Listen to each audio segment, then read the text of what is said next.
मैं इसलिए हत्या कर रहा था, मुझे नाम चाहिए। क्या नाम चाहिए? बस डॉन बनना मुझे।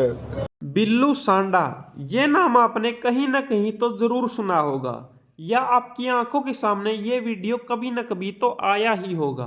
मेरा बाप बदमाश था, मैं भी बदमाश ही हूँ। अच्छा। जी, सो गया मुझे इस चीज का, बदमाशी का। जब ये वीडियो आपने देखा होगा तो आपको लगा होगा कि कोई सरफिरा पागल है, लेकिन ये उत्तर प्रदेश का बहुत ही खूंखार अपराधी है। ये खुलेआम पुलिस इंस्पेक्टर पर गोली चला देता है। जब आज ये इन्होंने पकड़ा तो क्या फायर किस पे किया था तुमने? इंस्पेक्टर साहब पे।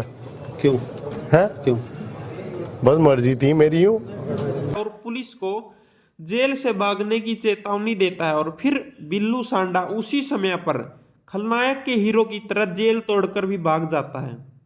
इस पर करीब 16 आपराधिक मामले दर्ज है, जिसमें मर्डर, फिरौती के लिए अपहरण और धमकी देने के मामले हैं। उसे क्राइम की शिक्षा अपने घर से ही मिल गई थी, क्योंकि उसका बाप भी क्रिमिनल था। शुरुआत में ये छोटे मोटे क्राइम करता, लेकिन फिर बिल्लू सांडा ने कुछ बड़ा करने की सोची और 2008 में सबसे पहले पूजा उर्फ चौनी किन्नर की सुपारी लेकर जान से मारने की कोशिश करता है।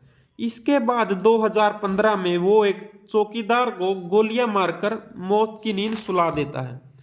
इसी के कुछ दिनों बाद मसूर कॉलोनी के रहने वाले इफ्तिकार का मर्डर कर देता है और 10 लाख की सुपारी लेता है।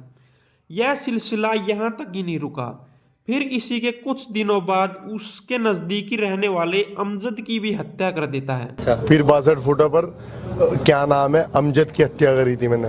अब किन्हें मारना चाहते थे? अब आजम मिर्ची का, और बुरा मुखबर, हसीना का। क्यों?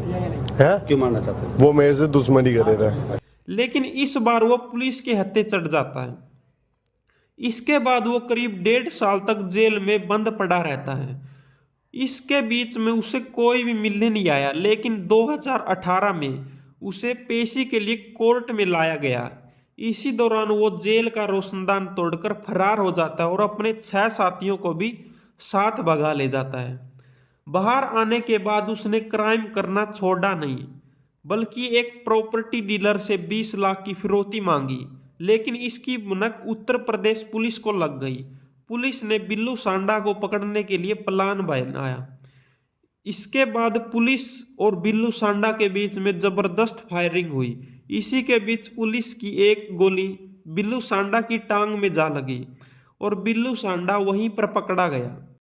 उसका कहना था कि बेल के लिए पैसों का इंतजाम नहीं हो रहा था, इसलिए उसने इंतजार से फिरौती मांगी। अब बिल्लू सांडा सहारनपुर की जेल में अपनी सजा काट रहा है और उस पर कैमरों से 24 घंटे निगरानी की जाती है, क्योंकि पुलिस बिल्लू सांडा की हरकतों से अच्छी तरह वाकिफ है।